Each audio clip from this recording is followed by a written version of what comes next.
Київ був серцем Русі. Тут правили великі князі, сюди сходилися торгові шляхи, звідси керували величезною державою. Але проходить кілька століть і центр сили зникає. Київ залишається, Русь залишається, а влада вже десь в інакшому місці. Як так сталося? Це був один удар чи довготривалий процес, який почався задовго до падіння міста.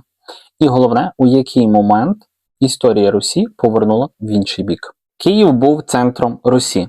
Тут правили великі князі, сюди сходилися торгові шляхи, звідси керували величезною державою.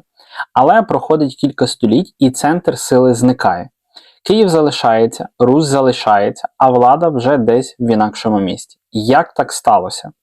Це був один удар чи довгий процес, який почався задовго до падіння міста. І головне, у який момент історія Русі повернула в інакший бік. Щоб зрозуміти, чому Київ згодом втратив свою роль, спочатку потрібно чітко усвідомити одну річ. У 10-11 столітті Київ був не просто великим містом, він був політичним ядром усієї тогочасної Русі. Саме тут формувалася влада, саме сюди сходилися торгові шляхи, саме звідси князі намагалися керувати величезною торгівлею від Балтики до степів при Чорномор'ї. Перші літописні згадки показують Київ як центр, який об'єднує рідні землі. За правління князя Олега місто отримує статус головної резиденції, а сам Київ у джерелах називають матір'ю міст руських.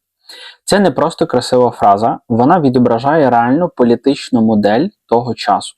Русь не була централізованою державою, як це є в сучасних аналогах, вона не була єдиною унітарною державою, в сучасному сенсі цього слова.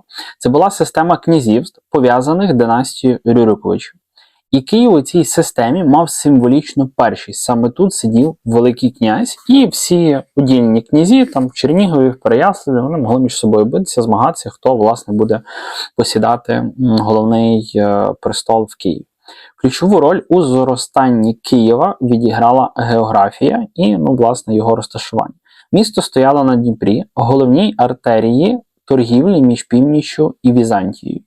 Торговий шлях із Варяги у греки приносив величезні прибутки. Торгівля йшла хутром, віском, мед, раби, ремісничі товари. Через Київ проходили каравани і річкові флотилії. Це означало не лише гроші, які в прямому і переносному значенні цього слова рікою лилися до Києва і на Русь, а й політичний вплив. Чому? Бо навіть зараз, хто контролює торгові шляхи, перетин і так далі, він може впливати на торгівлю. Контроль над торгівлею давав владу. У 10-11 столітті Київ переживає період найбільшого піднесення. За князя Володимира Великого відбувається хрещення Русі в 988 році. Це рішення має не лише релігійне, але й політичне значення. Прийняття християнства включає Русь у візантійський культурний простір і зміцнює статус Києва як духовного центру. За Ярослава Мудрого місто досягає піку свого розвитку, і це взагалі була золота доба розвитку Русі. Будується Софіївський собор, монастирі, укріплення, бібліотеки. Київ стає одним із найбільших міст Європи свого часу. На піку, десь за різними оцінками, але населення Києва могло доходити до 100 тисяч населення. Це досить колосальні цифри для того часу. Але головне, саме тут формується модель влади, яка згодом, власне, і стане проблемою. Після смерті князя влада переходила не від батька до сина напряму, а за принципом старшинства в династії. Князі поступово і постійно переміщувалися між містами, прагнучи зайняти Київський престол. Це створювало дві речі одночасно. По-перше, Київ залишався символом верховної влади. Друге, але система постійно породжувала конфлікти. Тобто міжособиці вони були весь час існування Русі. Чому? Бо кожен змагався за те, щоб, власне кажучи, посідати і займати Київський престол. Поки економіка була сильною, а зовнішній тиск був невеликим, ця модель працювала. Проте вже в 11 столітті стає видно перші тріщини. Регіональні центри починають зміцнюватися. Новгород, Чернігів, Галич, Володимир на Клязьмі нарощують власну силу. Князі дедалі частіше дивляться на свої землі як на окремі володіння. Тобто в один момент, скажімо так, до удільних князівств, і самих князів, доходить, що можна не гинути в боротьбі за Київ, а можна свого князівства робити, так би мовити, Київ. Київ все ще головний, але його влада поступово стає більше символічною, ніж реальною. І це дуже важливий момент. Київ не впав раптово, його роль почала змінюватися ще тоді, коли держава здавалася сильною. Саме внутрішня структура Русі заклала основу майбутнього ослаблення центру Києва. У наступному блоці ми побачимо, як політична система, яка зробила Київ великим, поступово почала його руйнувати зсередини. На перший погляд, Русь 11 століття виглядала сильною державою, але всередині цієї системи вже працював механізм, який поступово послаблював Київ. Головна причина – спосіб передачі влади. На відміну від пізніших європейських монархій, де престол переходив від батька до найстаршого сина, у Русі діяла так звана листвична система. Влада переходила за старшинством усередині всієї династії Рюриковичів. Що це означало на практиці? Князі постійно переміщувалися між містами. Молодші правили у менших центрах, старші переходили на престижніші престоли, найвищою метою залишався Київ. З одного боку, така система мала об'єднувати між собою династію, але насправді вона створювала постійну боротьбу. Кожна смерть князя запускала новий цикл конфліктів. І, якщо говорити відверто, звичайно, що князь міг вмирати власною смертю, він міг вмирати в бою, в якомусь поході, в якихось завоюваннях, і, як це досить часто бувало, його могли вбити, отруїти, зрадити і так далі, і так далі. Тому, на жаль, в той час смерть князя це могло бути дуже частим явищем. У 11-12 століттях міжособні війни стають майже постійними. Князі укладають союзи, вони один проти одного воюють, залучають половців, змінюють політичні коаліції. І найчастіше боротьба точиться, власне, за сам Київ. Це поступово підриває авторитет міста. Київський престол стає не стабільним центром влади, а призом у політичній боротьбі. Він, так би мовити, стає яблуком розбрату, і він постійно змушує гинути за себе. Це постійні кровопролиття, війни і так далі, і так далі. Літописи фіксують десятки випадків, коли князі приходили до Києва силою, а потім швидко втрачали владу. У результаті відбувається важлива зміна. По-перше, регіональні князівства починають зміцнюватися незалежно від Києва. Новгород розвиває власну політичну модель із сильним вічем. Галицько-волинські землі формують окремий центр сили на заході. На північному сході зростає Володимиро-Суздальське князівство. Ці центри вже не сприймають Київ як безперечного керівника, і лідера. Це ще один ключовий момент – економіка. Коли князі постійно воюють, торгівля страждає, шляхи стають небезпечними, міста руйнуються, населення тікає. Київ, який тримався на торгівлі та стабільності, починає втрачати свою головну перевагу. У 12 столітті відбувається символічний перелом. У 1169 році князь Андрій Боголюбський із Володимира на Клязьмі бере Київ штурмом. Місто грабують, і це має величезний психологічний ефект. Вперше Київ перестає бути недоторканним сакральним центром. І найважливіше, сам Андрій не переїжджає до Києва, як до нього робили всі його попередники. Він залишається у своєму північному центрі. Це знак нової епохи. Влада більше не обов'язково пов'язана з Києвом. Фактично Русь входить у період політичної фрагментації. Тобто це закладається підвалини, щоб Русь вже остаточно поділилася на удільні князівства.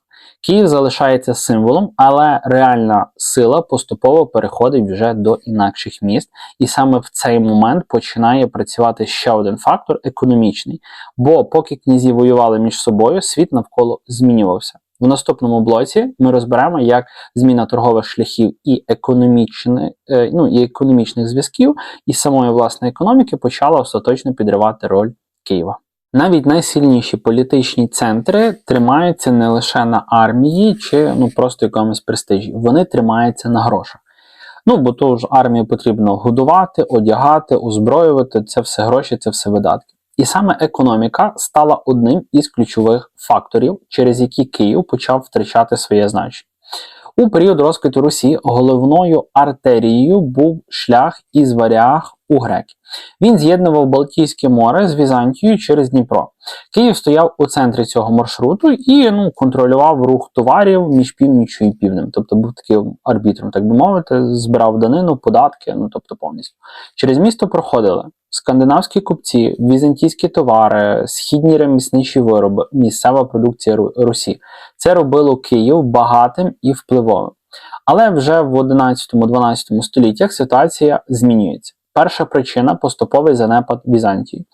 Імперія переживає політичні кризи, торгові зв'язки слабшають, а після захоплення Константинополя хрестоносцями у 1204 році роль старих маршрутів різко падає.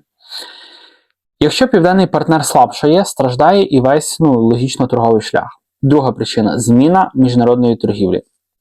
Європа поступово переорієнтовується на нові маршрути. Зростає значення Балтики, посилюються західноєвропейські міста, активізується Ганза – союз північних торгових центрів. У цій новій системі виграють північні міста – Новгород, Псков, пізніше Володимиро-Суздальські землі, тобто які ближче до Балтики і до, півночі Європи. Київ опиняється осторонь. Третя причина – нестабільність степу.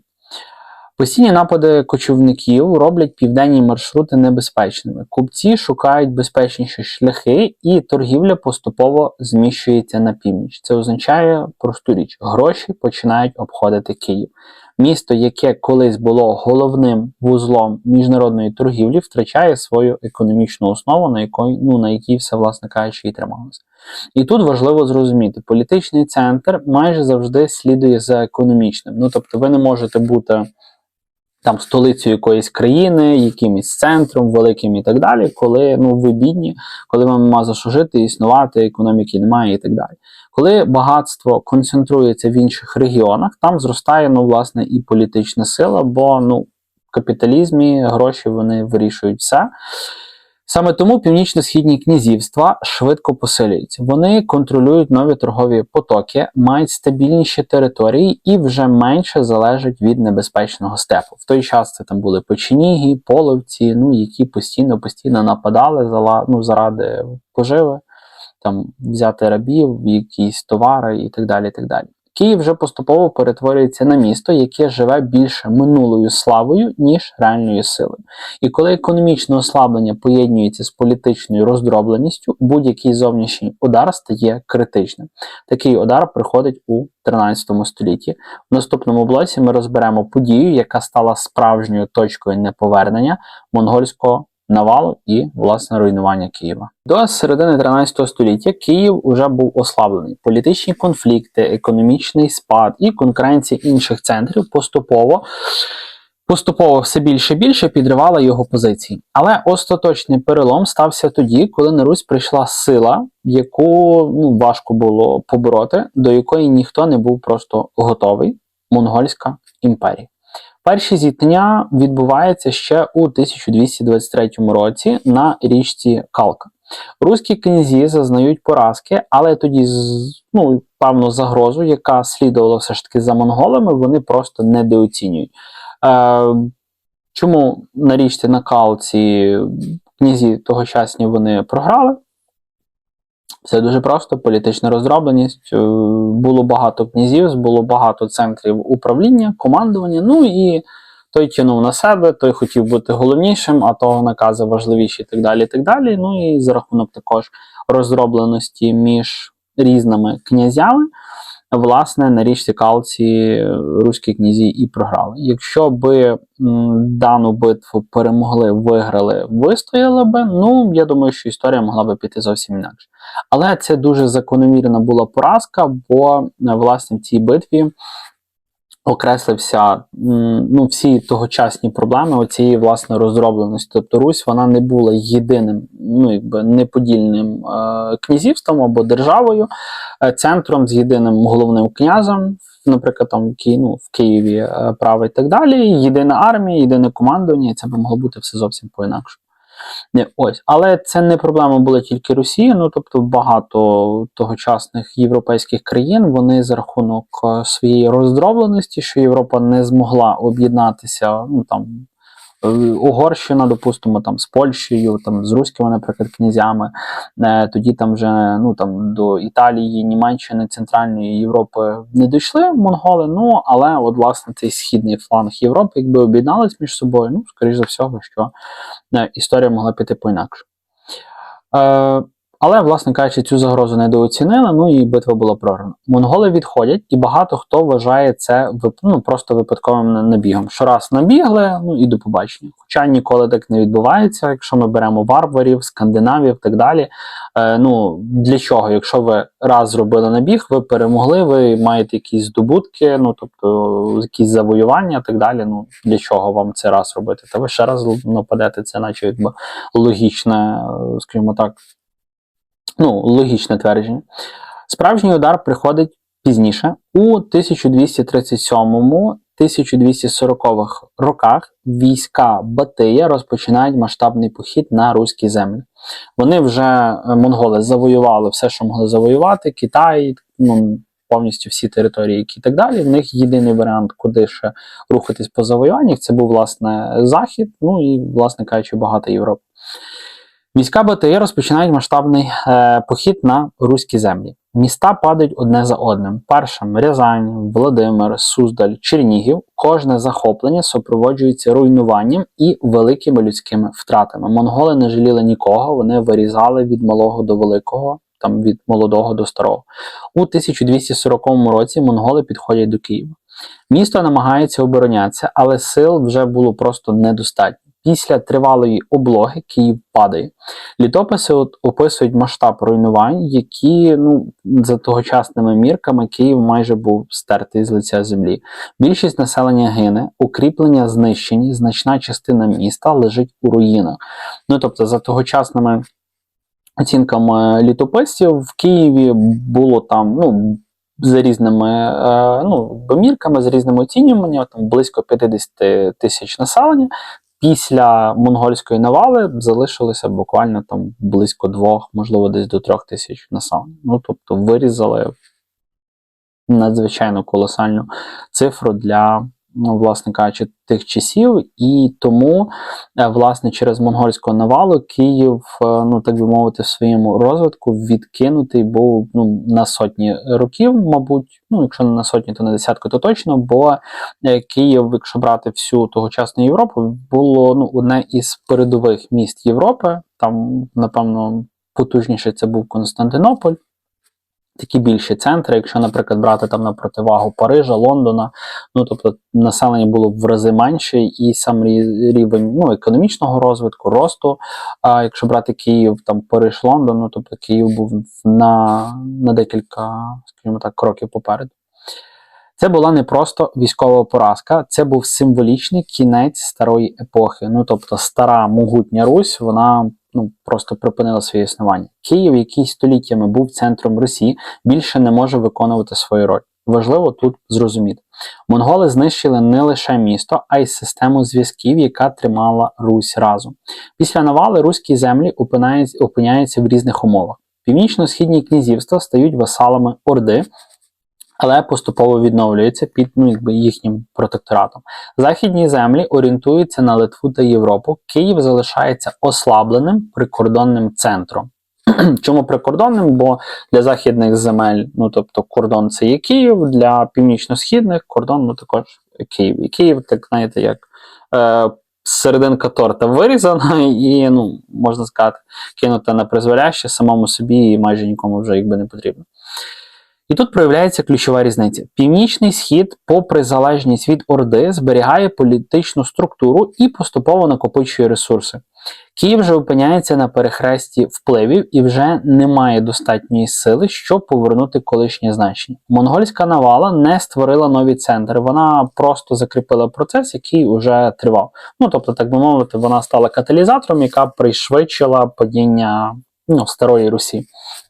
Після 1240 року ніхто більше не сприймає Київ як беззаперечний центр влади. Політична гравітація остаточно зміщується в інші центри, і саме тут починається нова історія. Історія різних шляхів розвитку колишніх земель Русі. В наступному блоці ми розберемо, куди саме перемістились центри сили і чому Русь остаточно перестала бути єдиним простором. Після монгольської навали Русь уже не могла повернутися до своєї колишньої старої моделі. Київ був зруйнований, старі політичні зв'язки розірвані, а різні регіони опинилися в абсолютно різних умовах свого розвитку. Саме в цей момент починається головний процес. Колишні руські землі перестають бути єдиним політичним простором. Північно-східні князівства, Володимир, Суздаль, Москва, яка вже, на жаль, на превеликий жаль, але появилася, потрапляють у залежність від Золотої Орди. Вони сплачують данину, отримують ярлики на князювання і змушені будувати політику з урахуванням ординської влади. Ну, це, власне, і закладає фундамент для молодої, ще не укріпшої Москви, всіх тих земель.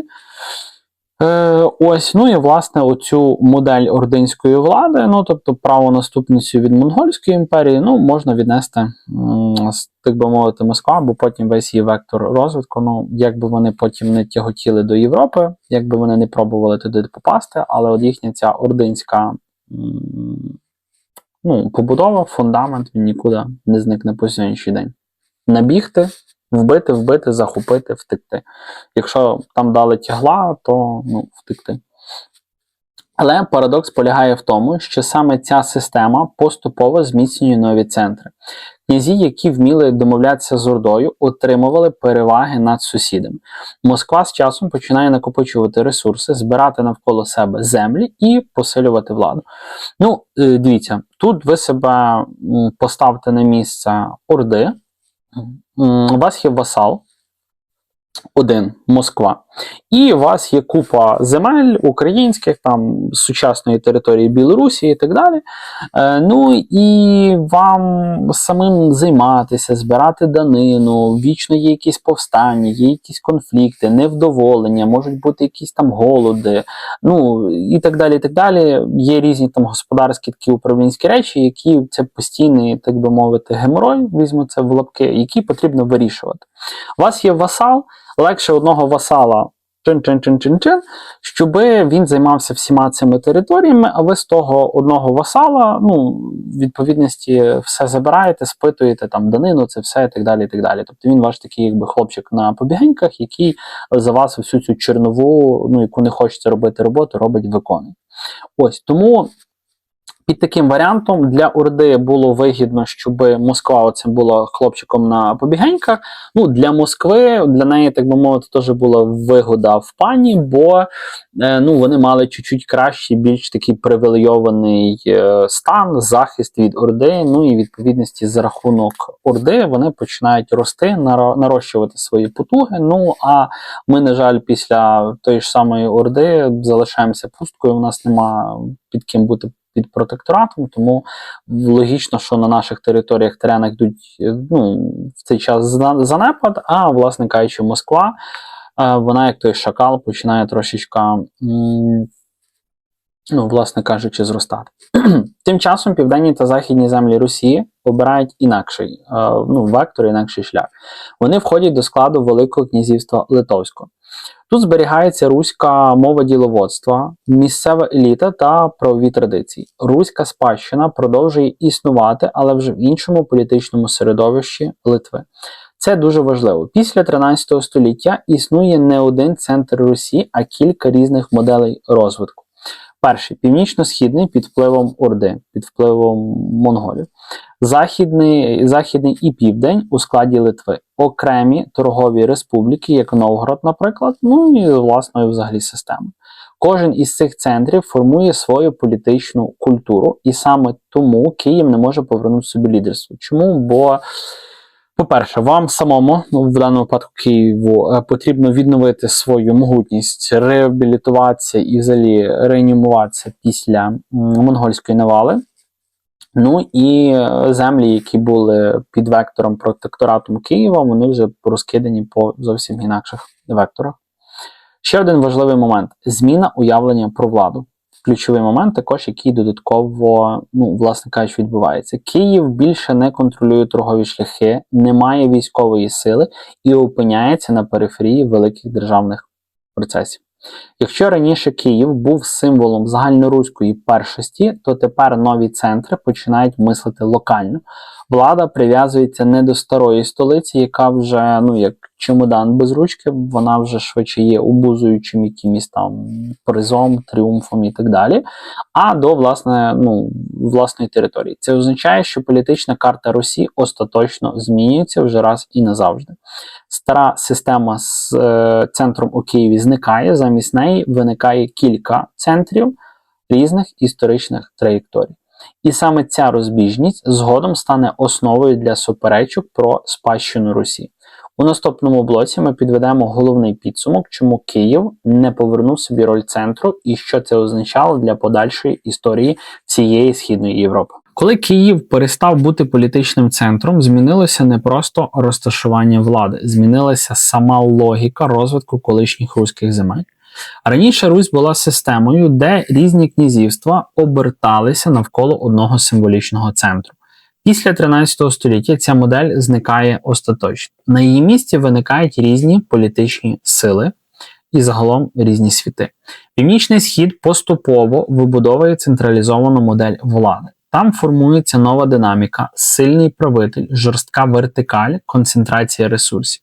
В свою чергу, на Заході руські землі інтегруються у вже Литву, Велике князівство Литовське. Тут зберігаються місцеві традиції, інша правова культура і інша модель політики. Київ вже залишається важливим символом, духовним і історичним, але вже не центром сили.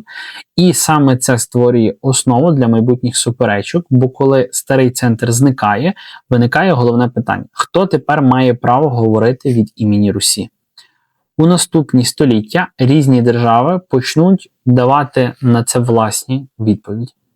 І саме тому історія Києва – це не історія падіння одного міста. Це момент, коли єдина Русь перетворюється на кілька різних історичних шляхів. Київ не зник і не перестав бути важливим, але після 13 століття він уже не визначав політичний розвиток усіх руських земель. Центр сили перемістився, і разом із ним почала змінюватися сама історія Русі. І тут виникає головне питання, хто і як почав формувати нову версію цієї історії. Це ми розберемо у наступному відео на каналі Контури історії. Загалом, якщо подивитися на всю історію без якихось там певних міфів і спрощень, стає зрозуміло, Київ не втратив свою роль раптово, це був довгий процес, який тривав кілька століть. По-перше, політична система Росії спочатку, з самого початку була нестабільною. Листвичний принцип передачі влади створював постійні конфлікти між князями.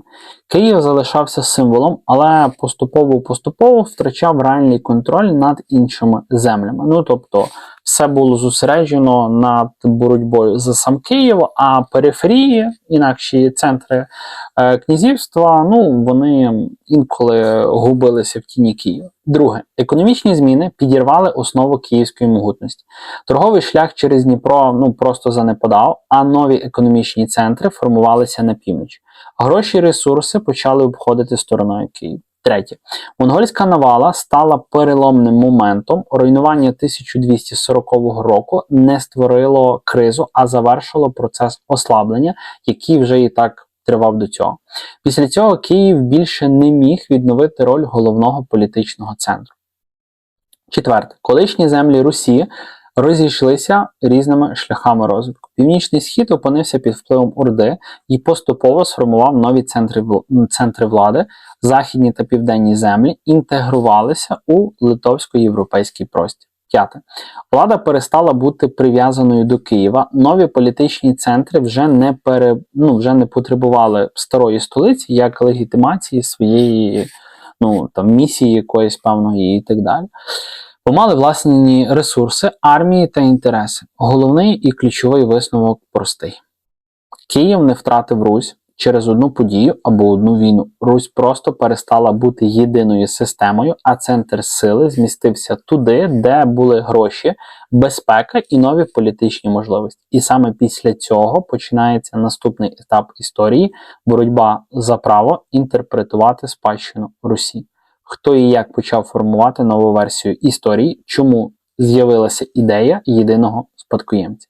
Це ми розберемо в наступному відео на каналі Контури Історії. А ви на нього підпишіться, поставте вподобайку даному відео, можете залишити коментар. Якщо маєте можливість, можете долучитися фінансово до підтримки каналу. У вас тут будуть актуальні QR-коди, за якими це можна зробити. Також в описі даного відео будуть всі актуальні посилання. Ви можете долучитися до створення нових відео, підтримати розвиток української новітньої історії. Ну і очікуйте наступних випусків на нашому каналі. Побачимось з вами у наступних відео.